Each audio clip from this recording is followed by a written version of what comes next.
Now we're gonna prove that 1 over 1 minus x is equal to the sum of the powers of x between 0 and infinity. But we're gonna use Taylor's expansion.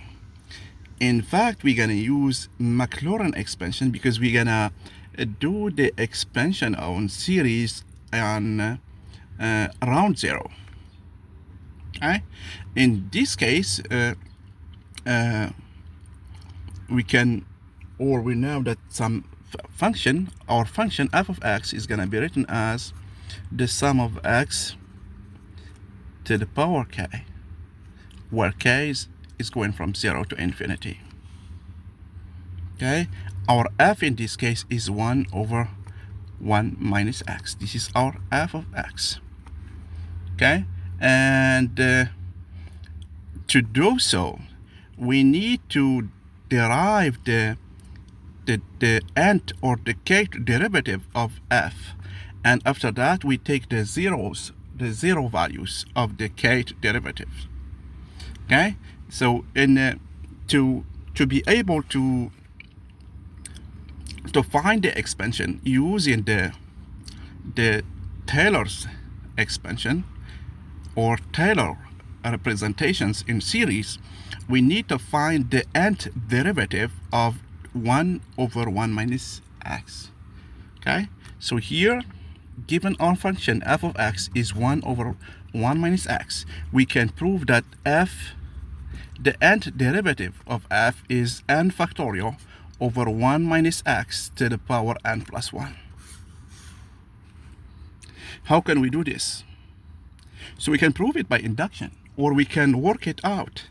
We can use the first one, the second one, until we see a formula, and we can prove it using induction. Here we assume that we have this formula, and let's prove it by induction. For 0, f of 0, the zeroth derivative of the function is itself. So here, 0 factorial is 1. Okay? And here we have 0 factorial over 1 minus x to the power 0 plus 1, which is 1. And therefore, we have 1 over 1 minus x. It's true for n equals 0. For n equals 1, okay, that means the derivative of x is 1 over 1 minus x squared. We can see it here. So we differentiate f over g with f is 1 and g is 1 minus x using the quotient or the product rule, and we have this result here. Okay, now we assume that this result is true for n, and we prove that's true for n plus 1. Okay, we assume that fn of x is n factorial over 1 minus x to the power n plus 1, and we're gonna find fn plus 1, the derivative of order n plus 1. And the derivative of order n plus 1 is just the derivative of order n one time. So we differentiate this one more time, and we get fn plus 1.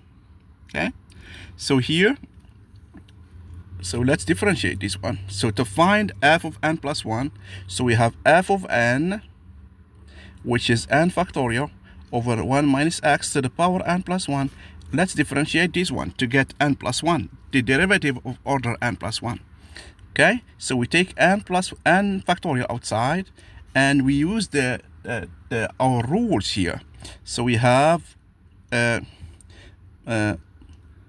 minus 1 times 1 minus x to the power n over 1 minus x to the power n plus 1, everything squared, times n plus 1. Okay, if we simplify this one, we get n plus 1 times n factorial, and here we can simplify by this x to the power n plus 1. Here we can write this one as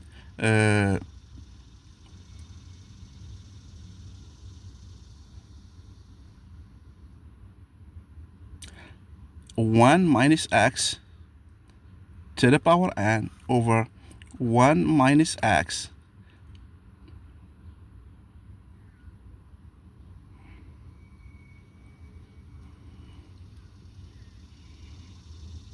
to the power 2n plus 2.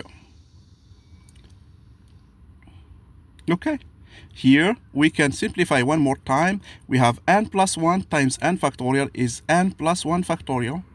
And here we can use 1 minus x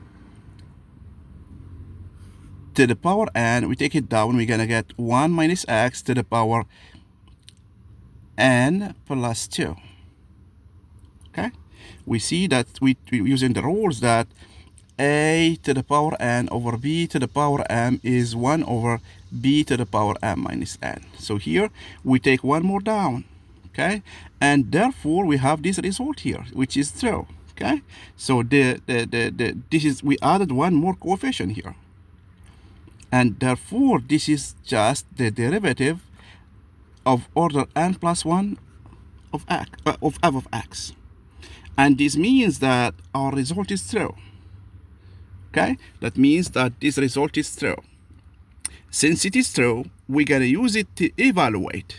Okay, to evaluate at 0. So we have, if we plug 0 now, because we want to use this one here to get this result, the derivative of any order at 0 times the x to that power. So here, fn order n at 0 is n factorial at any order. Okay, so here, in fact, we need something here. When we do the Taylor expansion, we have to divide by n factorial. Okay, because that's the rule. That's the coefficients are given by this one. So it's, okay, so it's this result here. So, but this one here, fn or fk of 0 is just k factorial or n factorial, and therefore we have this result here. I hope that you see what I mean. Okay, note that here, if you plug 0, you're gonna get n factorial over 1 to the power n plus 1, which is n factorial. When you divide here, if you take k, the order of k at 0 is k factorial. K factorial over k factorial is 1, and therefore we're only left with x to the power k. And this means that using the Taylor or Maclaurin expansion, we arrived at the result that we need, which is this one here. Okay, we missed this n factorial, but now we see why it's important to have that one here. Okay, and this proves that 1 over 1 minus x is equal to x to the power k, where k is going from 0 to infinity. Now we're gonna see the using the what I'm gonna call the radius of convergence. But to do that, we're gonna use the ratio test. Okay, so the coefficients here are given by, let's say this is an, are given by x to the power n. Okay, in this case ak, they are ak, but if we can write as an, so this is x to the power n, and going from 0 to infinity. Okay, our coefficients here are x to the power n. So to find the, to use the ratio test, we're gonna compute this limit, an plus 1 over an. And once we do so, we're gonna have x to the power n plus 1 over x to the power n, this limit here, and this is giving us the limit of x. Okay, so therefore this is just x, and to converge we need to have this one in absolute value is less than 1. That means the radius of convergence is 1, and the interval of convergence is minus 1, 1, because x in absolute value less than 1 means that x is in this interval, minus 1, 1. The boundaries, we are not going to worry about that. Okay, so this means that this one has a radius of convergence which is 1, and an interval of convergence which is minus 1, 1. This is using the ratio test. Okay, so we have used many different concepts here. They are combined, but this is what we need here. So we proved this one in a different manner. Okay, if you see any mistakes or any error, please let us know so we can fix them. Okay, and we're gonna need this one for solving differential equations. Thank you.